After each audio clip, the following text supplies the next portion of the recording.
बहू कहाँ मर गई? अंदर से आवाज आई। जिंदा हूँ माँ जी। तो फिर मेरी चाय क्यों अभी तक नहीं आई? कब से पूजा करके बैठी हूँ, ला रही हूँ माँ जी। बहू चाय के साथ भजिया भी ले आई। सास ने कहा, तेल का खिलाकर क्या मारोगी? बहू ने कहा, ठीक है माँ जी, ले जाती हूँ। सास ने कहा, रहने दे, अब बना दिया है तो खा लेती हूँ। सास ने भजिया उठाई और कहा, कितनी गंदी भजिया बनाई है तुमने। बहू, माँ जी मुझे कपड़े धोने हैं, मैं जाती हूँ। बहू दरवाजे के पास छिपकर खड़ी हो गई। सास भजिया पर टूट पड़ी और पूरी भजिया खत्म कर दी। बहू मुस्कुराई और काम पर लग गई। दोपहर के खाने का वक्त हुआ। सास ने फिर आवाज लगाई, कुछ खाने को मिलेगा? बहू ने आवाज नहीं दी। सास फिर चिल्लाई, भूखे मारोगे क्या? बहू आई, सामने खिचड़ी रख दी। सास गुस्से से, ये क्या है, मुझे नहीं खाना इसे, ले जाओ। बहू ने कहा, आपको डॉक्टर ने दिन में खिचड़ी खाने को कहा है, खाना तो पड़ेगा ही। सास मुंह बनाते हुए, हाँ तू मेरी माँ बन जा। बहू फिर मुस्कुराई और चली गई। आज इनके घर पूजा थी। बहू सुबह 4 बजे से उठ गई।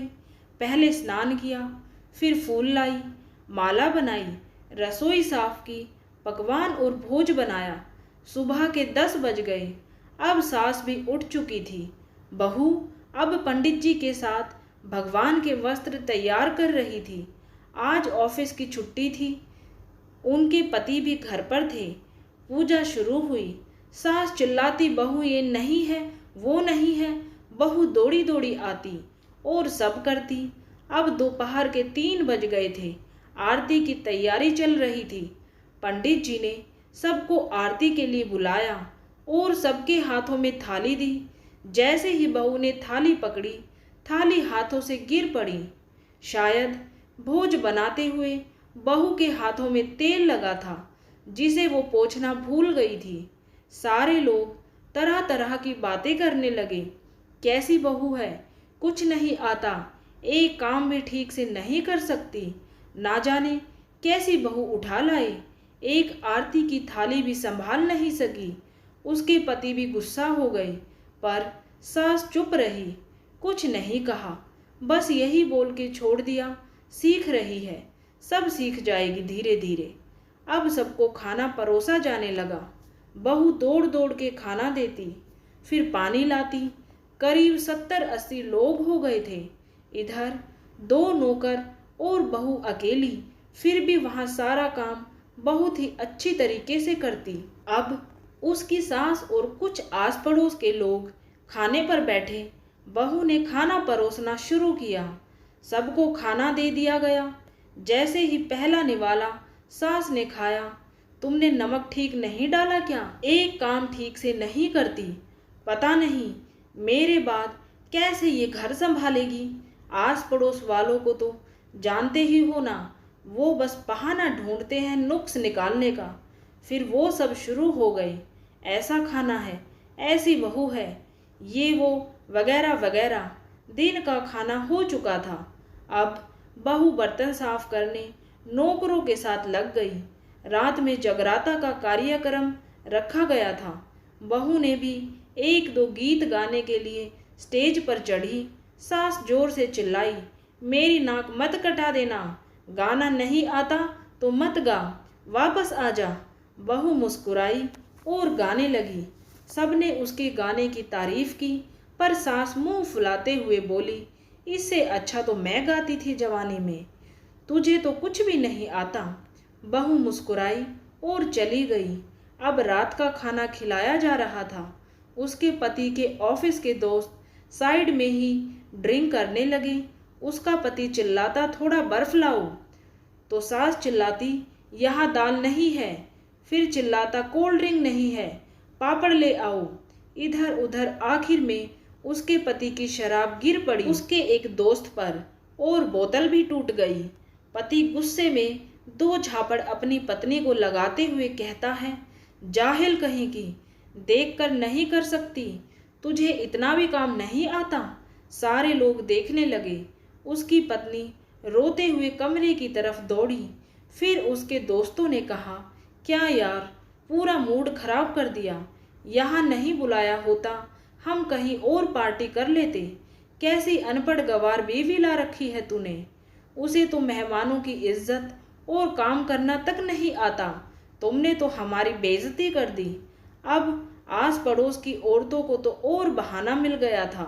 वो कहने लगी, देखो क्या कर दिया तुम्हारी बहू ने, कोई काम की नहीं है। मैं तो कहती हूँ अपने बेटे की दूसरी शादी करा दो, छुटकारा पाओ इस गंवार से। सास उठी और अपने बेटे के पास जाकर उसे थप्पड़ मारा और कहा, अरे नालायक, तुमने मेरी बहू को मारा। तेरी हिम्मत कैसे हुई, तेरी टांग तोड़ दूंगी। उसके बेटे के दोस्त कुछ कहने ही वाले थे कि उसकी माँ ने घूरते हुए कहा, चुप, बिल्कुल चुप। यहाँ दारू पीने आए हो, जबकि पता है आज पूजा है और तुम्हें पार्टी करनी है। कैसे संस्कार दिए हैं तुम्हारे माता पिता ने। और किसने मेरी बहू को जाहिल बोला। जरा इधर आओ, चप्पल से मारूंगी अगर मेरी बहू को किसी ने एक शब्द भी कहा तो। अरे पापी, तूने उस लड़की को बस इसलिए मारा कि तेरी शराब टूट गई।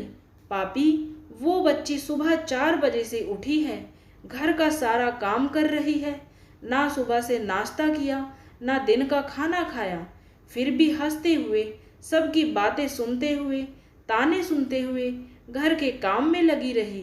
तेरे यार दोस्तों को वो अच्छी नहीं लगी। जूते से मारूंगी तेरे दोस्तों को जो कभी उन्होंने ऐसा कहा। उसके यार दोस्त चुपके से खिसक लिए। अब सास बहू के कमरे में गई और बहू का हाथ पकड़कर बाहर लाई। सबके सामने कहने लगी, किसने कहा था अपनी बहू को घर से निकाल के दूसरी बहू ले आना। जरा सामने आओ। कोई सामने नहीं आया। फिर सास ने कहा, तुम जानते भी क्या हो इस लड़की के बारे में। ये मेरी माँ भी है, बेटी भी है। माँ इसलिए मुझे गलत काम करने पर डांटती है और बेटी इसलिए कभी कभी मेरी दिल की भावनाएं समझ जाती है।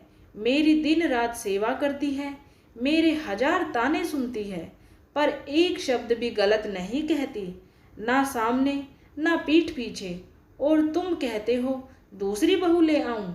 याद है ना छुटकी की दादी, अपनी बहू की करतूत। सास ने गुस्से से पड़ोस की महिला को कहा, अभी पिछले हफ्ते ही तुम्हें मियाँ बीवी भूखे छोड़कर घूमने चले गए थे।